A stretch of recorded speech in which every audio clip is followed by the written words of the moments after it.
Meus amados, hoje falaremos sobre a perseverança dos santos, que é uma das verdades mais gloriosas reveladas nas Escrituras. Ela nos mostra que a salvação é, do começo ao fim, uma obra de Deus, uma graça que não apenas resgata, mas também preserva os eleitos até o fim. A fé reformada ensina que todos os que foram escolhidos pelo Pai, redimidos pelo Filho e regenerados pelo Espírito Santo, serão guardados para sempre. Nenhum deles se perderá, porque o poder que o salvou é o mesmo que o sustenta. A Bíblia declara que aquele que começou boa obra em vós há de completá-la até ao dia de Cristo Jesus, Filipenses 1:6. Isso significa que a perseverança do cristão não depende de sua força ou de sua fidelidade, mas da fidelidade do próprio Deus. Ele é quem sustenta, quem fortalece e quem garante que o salvo não cairá da graça. Como diz em Romanos 8:30, aos que predestinou, a esses também chamou, e aos que chamou, a esses também justificou. E aos que justificou, a esses também glorificou. Em outras palavras,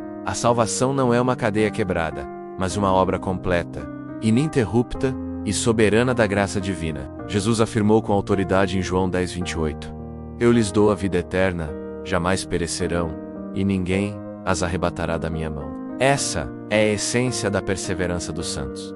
Os verdadeiros filhos de Deus são preservados por Ele mesmo. Cristo não apenas nos salvou, mas prometeu nos guardar até o fim. Ele mesmo declarou, a vontade de meu Pai é esta, que nenhum eu perca de todos os que me deu. Pelo contrário, eu o ressuscitarei no último dia. João 6:39 e 40. O Pai escolheu, o Filho redimiu e o Espírito selou.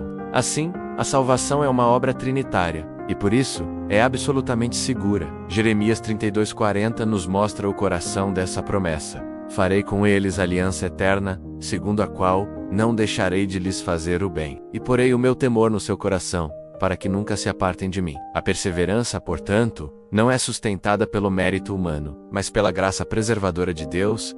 Ele mesmo planta em nós o temor, o arrependimento e a fé que nos mantém firmes. É o Espírito Santo quem opera em nós, tanto o querer quanto o realizar, segundo a sua boa vontade. Filipenses 2:13. Isso não significa que o crente verdadeiro não tropece ou enfrente momentos de fraqueza. A vida cristã é uma peregrinação marcada por lutas e quedas. Porém, mesmo quando o cristão cai, o Senhor o levanta, como Paulo declarou em 2 Timóteo 1:12, por isso, estou sofrendo assim. Mas não me envergonho, pois conheço aquele em quem creio e tenho certeza de que ele é capaz de guardar o que me foi confiado até o dia da sua volta. O poder que nos salvou é o mesmo que nos guarda.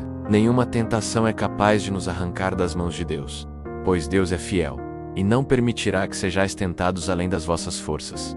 1 Coríntios 10:13. A perseverança dos santos não é uma licença para o pecado, mas um chamado à santidade. Quem é verdadeiramente salvo, não usa a graça como desculpa, mas como força para continuar. João nos alerta.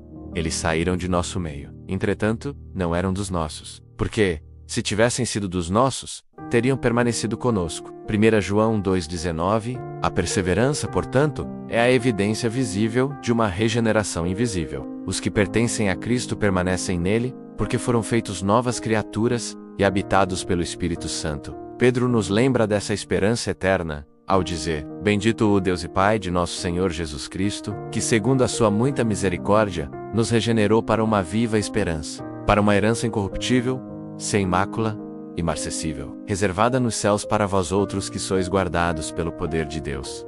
1 Pedro 1:3-5. Guardados não pela nossa força, mas pelo poder de Deus. O crente pode descansar nessa certeza. Aquele que o chamou é fiel e poderoso para mantê-lo de pé até o fim. E essa promessa culmina nas palavras de Judas 1:24. Toda glória seja aquele que é poderoso para guardá-los de cair e para levá-los, com grande alegria e sem defeito, à sua presença gloriosa. A salvação começa com Deus, é sustentada por Deus e termina em Deus. Nada, absolutamente nada, pode nos separar do seu amor. Como afirma Paulo em Romanos 8:38 e 39, estou convencido de que nem morte, nem vida, nem anjos, nem demônios, nem o que existe hoje, nem o que virá no futuro, nem poderes, nem altura, nem profundidade, nada, em toda a criação, jamais poderá nos separar do amor de Deus, revelado em Cristo Jesus, nosso Senhor. A perseverança dos santos é, portanto, a grande demonstração da fidelidade divina. É a garantia de que o amor de Deus não falha, a graça de Cristo não se perde, e a obra do Espírito não é interrompida. A segurança do crente está em um Deus imutável, cuja promessa é eterna. Ele não apenas salva, mas conduz os seus até a glória. Assim, podemos descansar e viver com confiança, não em nossa própria capacidade de permanecer, mas na certeza de que fiel é aquele que vos chama, o qual também o fará. 1 Tessalonicenses 5:24. A perseverança dos santos não é mérito humano, é misericórdia divina. É a história de um Deus que começou uma boa obra e jamais deixará de completá-la. Gostou do conteúdo? Siga, curta e compartilhe para que outras pessoas sejam alcançadas pela palavra do nosso Senhor e Salvador. Fiquem em paz e Deus os abençoe.